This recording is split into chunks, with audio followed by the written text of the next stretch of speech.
អាមេរិកប្រកាសអាសន្នឲ្យពលរដ្ឋខ្លួនចាក់ចែងជាបន្ទាន់ពី14ប្រទេសនៅមជ្ឈមបូព៌ាខណៈដែលសង្គ្រាមឈានដល់ចំណុចផ្ទុះអាវុធពេញទំហឹងស្ថានភាពសន្តិសុខនៅតំបន់មជ្ឈមបូព៌ាបានធ្លាក់ដុនដាបដល់កម្រិតគ្រោះថ្នាក់បំផុតមិនធ្លាប់មានក្នុងរយៈពេលជាច្រើនទសវត្សរ៍ចុងក្រោយនេះយោងតាមប្រភពសារព័ត៌មាន Al Jazeera ដែលចុះផ្សាយកាលពីថ្ងៃទី2ខែមីនាឆ្នាំ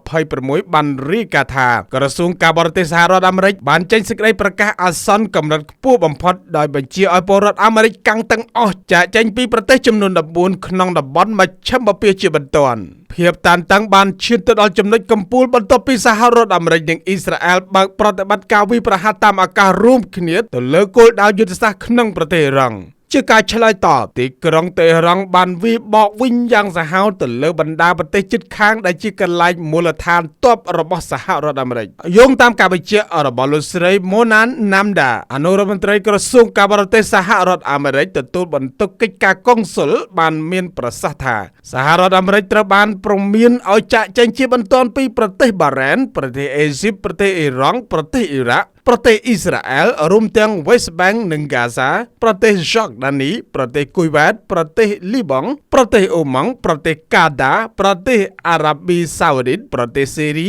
ប្រទេសអេមីរ៉ាតអារ៉ាប់រួមនិងប្រទេសយេម៉ែនលោកស្រីបានលើកឡើងបន្តទៀតថាស្ថានភាពបច្ចុប្បន្នមានភាពផុយស្រួយខ្លាំងហើយលទ្ធភាពនៃការជួយសង្គ្រោះពលរដ្ឋពីសំណាក់ស្ថានទូតអាចមានកម្រិតប្រសិនបើសង្គ្រាមរាលដាលខ្លាំងជាងនេះសង្គ្រាមនេះមិនត្រឹមតែជាការប្រឈមមុខដាក់គ្នារវាងរដ្ឋនិងរដ្ឋប៉ុណ្ណោះទេប៉ុន្តែវាក្លាយជាសង្គ្រាមតំបន់ពេញទំហឹងយោងតាមប្រភពដដែលការវាយប្រហារសង្សឹករបស់អ៊ីរ៉ង់បានបង្កឲ្យមានការបាត់បង់ជីវិតកងទ័ពអាមេរិកជាច្រើនរូបនៅប្រទេសគុយវ៉ាតក្រៅពីនេះគ្រាប់មីស៊ីលបានធ្លាក់ចំគោលដៅសំខាន់ៗក្នុងប្រទេសបារ៉ែននិងទីក្រុងឌូបៃនៃប្រទេសអេមីរ៉ាតអារ៉ាប់រួមដែលជាមជ្ឈមណ្ឌលសេដ្ឋកិច្ចដ៏សំខាន់តាមការប៉ាន់ស្មានបឋមពីអ្នកជំនាញភូមិសាស្ត្រនយោបាយការខូចខាតហេដ្ឋារចនាសម្ព័ន្ធតំបន់អាចមានទំហំរាប់ពាន់លានដុល្លារប្រសិនបើស្ថានភាពនេះនៅតែបន្តប្រេងពិភពលោកអាចនឹងហក់ឡើងថ្លៃហួសការស្មានដែលអាចជះផលប៉ះពាល់ដល់សេដ្ឋកិច្ចសកល